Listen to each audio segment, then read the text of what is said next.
I'm going to tell you the story of James Prescott Joule. He was a beer maker. He was the owner of a brewery, and he had a scientific mind. He lived in Manchester. In the 1840s, Manchester was a huge industrial city at that time, the largest in England, possibly the largest in the whole world. Joule had heard that there were motors that worked on electricity, and that these motors were very, very cheap. And he investigated the use of these electrical motors for use to replace his steam engines in the brewery. It turned out that they weren't as economic as he thought. So he didn't use them in his brewery. But watching them work and investigating them, he noticed that they produced a significant amount of heat. And his scientific mind wondered, where does this heat come from? Is it from the motion? Is it from the electricity? But if it is from the electricity, what happens to the electricity? But then an idea struck him.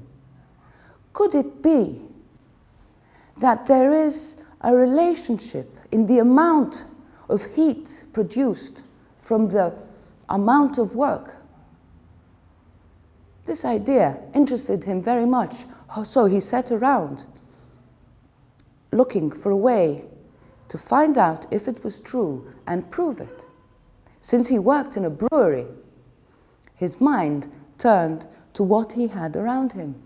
So he invented and designed a machine to measure the temperature and the heat produced by work, which was a big cauldron. It was a copper cauldron holding about 6 liters of water, and it looked very much like the barrels they had in his brewery. In that barrel, in the cauldron, he had an axis, and on it paddles made of brass. The axis would turn and give the motion to turbulence in the water. He put even more paddles around inside the cauldron to produce more friction. To turn the axis, he wound a rope, and this rope was weighted down by weights of about 25 kilograms. Someone had to wind up the rope, lifting the weights. Joule himself couldn't do that because he was not a fit man. He had been sick. But he had one of the workers from the brewery doing that job. And so they would wind the rope around the axis, and as the weights fell, the axis would go round and round and round, creating the turbulence in the water. Then he would measure the temperature of the water, control it with the temperature of the room, the water before, the water after. And he had begun to find that there could be a correlation.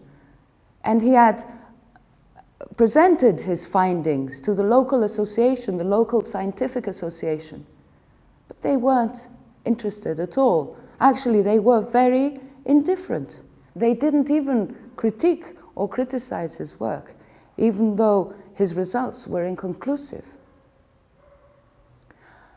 But he kept on, and one day, one of his friends came, and he brought him 2 large thermometers.